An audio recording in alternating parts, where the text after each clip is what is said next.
Good afternoon, everybody. Thank you all for joining us on this Monday. We are kind of wrapping up our year-long business spotlight series. And what better way to do that with, for the next couple weeks, we will certainly have some not only iconic businesses, but we're focusing on legacy businesses. So generational businesses here in Pagosa Springs. If you can't recognize what is behind me, we are in one of the landmarks on the east end of Pagosa Springs, and that is the, I'm going to say, infamous Ski and Bow Rack here next to Riff Raff by the Rio. This whole east side has kind of changed over the years, and so has this store. And so we are, it has grown tremendously. But who better to tell us that story than the current owner here at Ski and Bow Rack? And that would be Brittany Betke and her husband, Robert. So we're going to walk to another portion of the store. Behind me is the ski section and the rental section, and certainly all the accessories that go with it and the clothing. But we're going to switch from the ski side to the bow side. So let's go talk to Brittany and Robert. Here we go. As you can see, lots of clothing in the store. Absolutely phenomenal. Here we go. We're kind of going to fishing. We're going in here. Look at the orange. So we're coming here to hunting. So we're coming to the bow side of Ski and Bow Rack. And as we come around the corner, look at this amazing archery section of the store, which I'm not sure a lot of people know. But welcome, Brittany and Robert. Thank you guys so much for joining us on this Spotlight on Business video series. Thanks for having us. Okay, so what we talked about was this is a legacy business. So we have actually quite a few here in the community of multi-generational businesses. Obviously earlier in the season, we had Grace with Terry's Ace, and again, the numbers of businesses, we're pretty proud of that. But here you are. And unfortunately, I know we talked about this before the show, but I'm not sure we can get through this, of course, without the reason that you are a legacy owner. But let's just start at the beginning. Has Ski and Bow Rack always been on the east side of town? Yes, it has been. Ski and Bow Rack actually started out in the River Center, just a couple doors down. The doors opened December 6th, 1985. So we just passed a birthday, our 39th. We're starting our 40th season, winter season, so it's pretty exciting. But there was a fire over there. I don't know a lot of the specifics because that was a little before me. But they bought this place. My mom and dad bought this place in August of 1987. So was the building here? No, it was no. land. So okay, so just the land. Land, and my dad poured the concrete and put the building in. Did a lot of DIY at that time. Okay, so then, did it start out mostly as a ski shop? I know there's pictures, and of course everybody knows your dad was an avid skier. Yes. So is that really mostly what it was? So it actually originated, my dad was a ski school instructor up at Aspen Highlands and then Wolf Creek, but he developed an allergy to the cold, and he would break out in hives being too cold, and he got pneumonia, I think 6 times in a season. So realized that, he probably needed to hang up his skis outside all the time. So his next plan was to open, a toy store with all of his loves. So skiing, archery, camping, all of those things were things that he was passionate about. So that's kind of how Ski and Bow Rack grew to be what it was, because he couldn't be outside doing it. So he was here promoting it. Well, I will tell you, he was outside some because I've snowshoed with him. So right up on Reservoir Hill. You just had to do it in moderation. Yeah, exactly. But so tell us then again. So it was just ski for the most part. Ski rentals and a t-shirt shop. Of course. Souvenirs and ski rentals is where it started, and then it just grew. And then this location was much smaller. It's had an expansion and then a remodel. So this section that we're in was part of that remodel. Is that correct? Yes. And this is an archery kind of lanes. So lane. you can shoot, target shoot. We have different league nights. We'll have tournaments from time to time where you can shoot things. But yeah, anytime people want to come in for a winter activity, if it's too much snow to go out and sight your bow in, or anytime before the season, come see Sally or Anthony, and they can get you set up, tune out everything. They can see you shoot right on site. So Wow. So, and then fishing, we have fishing here as well. yeah, Another most one of our us. fishing is started kind of moved its way upstairs in the off season, but we do have our ice fishing stuff that's out here on the floor still. But all of our summer stuff goes upstairs, or our off season. If you're in the summer, winter stuff, you'll see we have a really awesome sail floor upstairs. It's also part of the addition. Okay. So your father owned it for years, and then unfortunately for our community, we had a tragedy. Can you take us through that, and then how you and Robert came to kind of run the business? Because you certainly have a career of your own in the medical field. Robert, you in the athletic world too. Everybody remembers you from POPOA. But so how did you transition over to being here full time? So I've been in Ski Borac most of my life. It's a family business, family owned and operated. It was kind of all hands on deck. I also liked hanging out with my dad, so to do that was to work at the shop. So I probably worked in the shop a lot as a kid, and then I moved away. But when I started back here as a bookkeeper, and I've been doing that for 18 years. So I started that with my first daughter when I was pregnant with her. So that was 2007. I started working as a bookkeeper, and so I had been doing that for a lot of years. When my dad passed away, even before that, people would laugh. You're going to take over the business. I'm like, you couldn't pay me to take over Ski and Borac. Well, somebody had the last laugh. But unfortunately, when my dad passed away, there was no choice or no debate even. It was just we knew what needed to happen. More than even just us, our desire of wanting to be business owners, that was kind of like, what are we going to do? That thought came secondary. The first thought was we have a community of employees, like our staff, their family. They've been with us for a long time. Sally's been with us for 20 years. Chase and Kevin, familiar faces, they're coming in on their 11th year. Like, we have staff that's been here.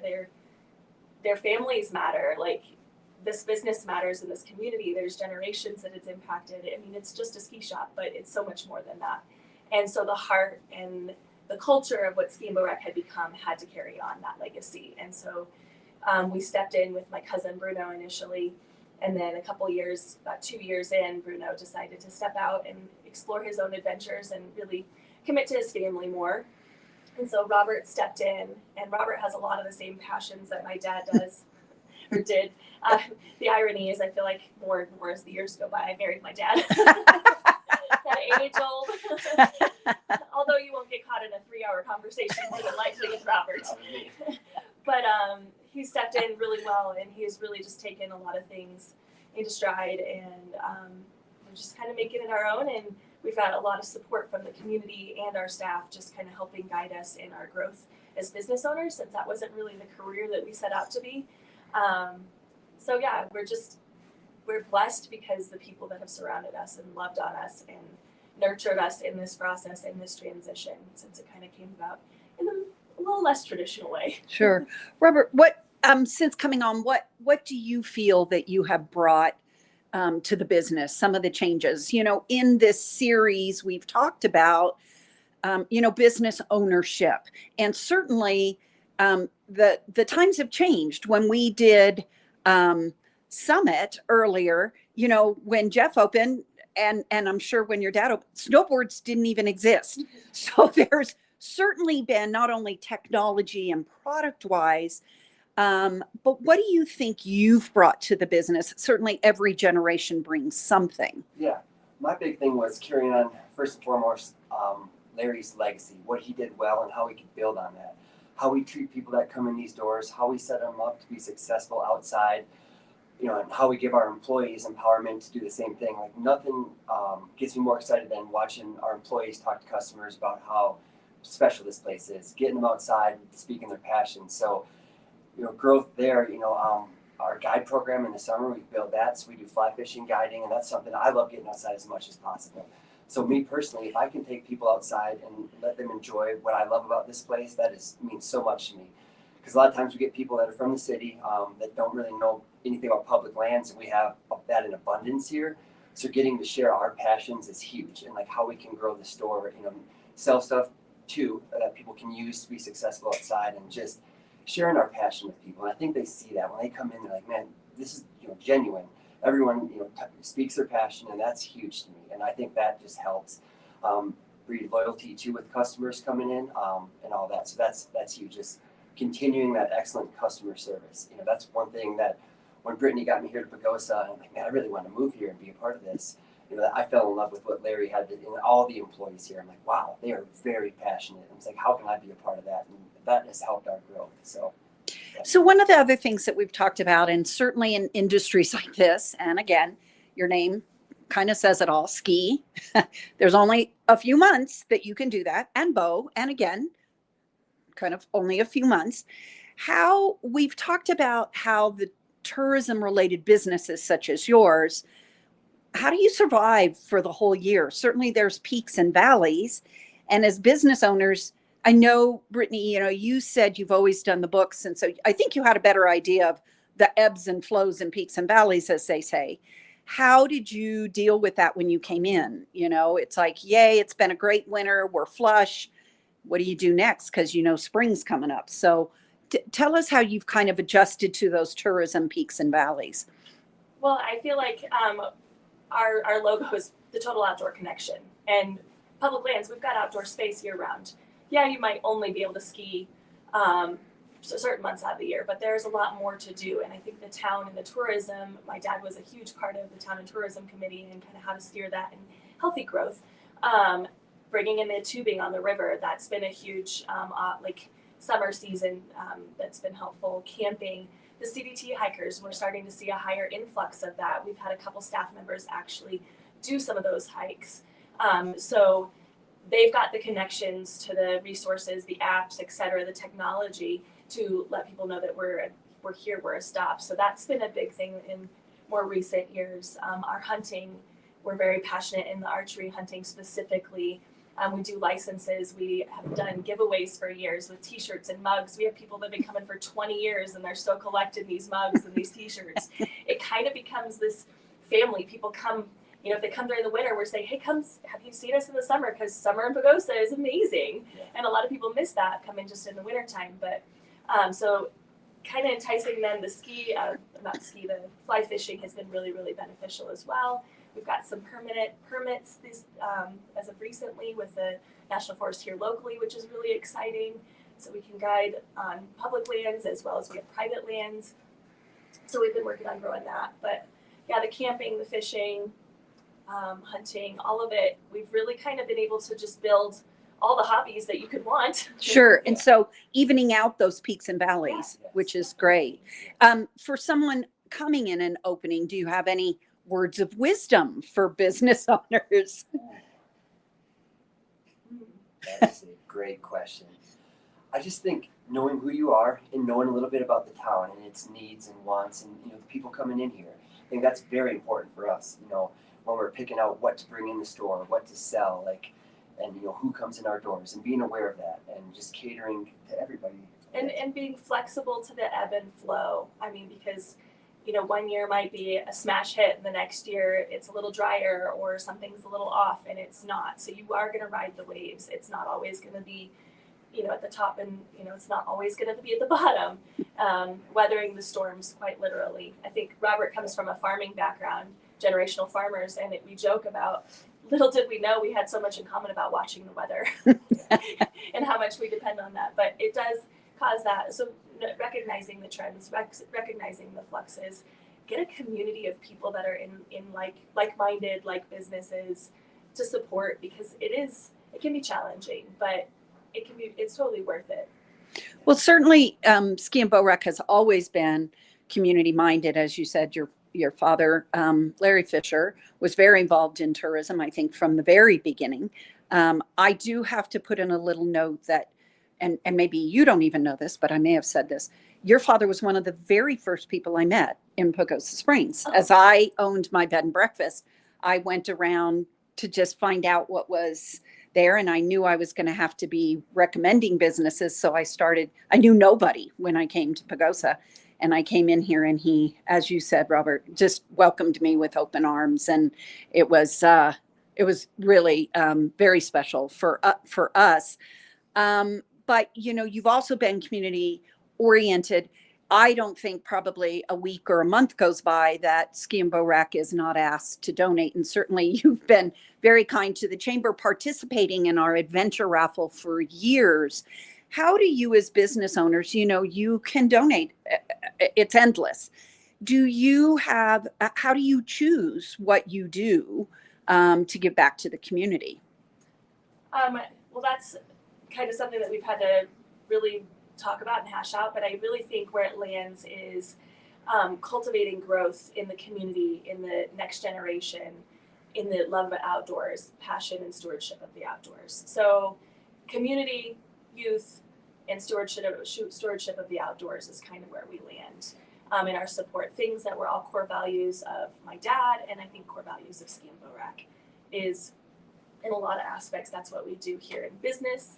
We bring in a lot of high school kids to help out, and a lot of, there's generations of kids that have had their first job here at Ski and Bow Rack, and that's a legacy we love. We have a scholarship for our kids that have worked for us that they can qualify for when they go off to college. And then just different events. So a lot of sports events within the schools. We've helped partner with some of the schools in getting some resources like equipment, bikes, snowshoes, etc. with the school groups. Just trying to help support community, having access to maybe activities they wouldn't do otherwise. So yeah, community, youth, and stewardship of the outdoors. Great. Anything else before we wrap up this segment of our Spotlight on Business? Anything that you'd like to say? Well, thank you to Pagosa, because really, the transition, we both had different careers, and it was a pretty startling entrance into the business ownership world, and it was a little tumultuous, and you guys just came and supported us and loved us. Like the community near and far, Ski and Bow Rack is community even beyond Pagosa Springs, but the love and the support and the people that came alongside us to support us through that process has been, there's no words. Like, I don't know if we'd be here quite the same way if we didn't have that grace and support from the community. And we hope we can pay that forward. Absolutely. Great. That's it. Yeah. Well, thank you both so much. And thank you for continuing this business, which has been a landmark in our community and one of the longest running businesses here in Pagosa Springs. And we thank you all so much for joining us today as we spotlight another one of our businesses, very successful businesses here in Pagosa Springs. We hope you learned something today that you didn't know about Ski and Bow Rack. And we will be back next week with another business here in Pagosa Springs. Thank you all so much for joining us. We'll see you next week.